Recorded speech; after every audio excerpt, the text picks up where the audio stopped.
বোনেরা দেখেন কিভাবে খাই। এত মিষ্টি মিষ্টি খাবে ভাবিও আছে খায় না হে ভাবি এত মিষ্টি খায়।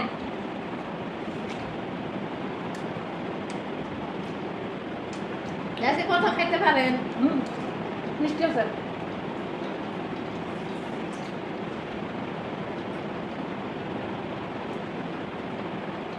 রসগোল্লার মতো মিষ্টি। যেহেতু তরমুজটা পানির কাজ করে সেহেতু আমরা শরবত বানাইনি। তরমুজ অনেকগুলো তরমুজ কেটে নিছি, কারণ কি শরবত বানাইলে তরমুজটা খাওয়া হয় না। এটার মধ্যে তো পানি, তরমুজের মধ্যে তো পানি, শরবতের পানি তো তরমুজে করে। এত বড় একটা বেল ছিল, শরবত বানাতে পারতাম কিন্তু বানাই নাই। হ্যাঁ,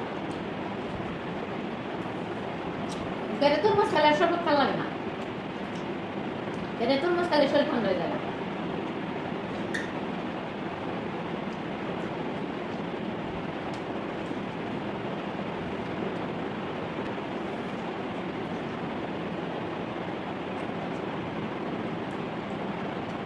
তরমুজ খামো, এগুলা খাবো।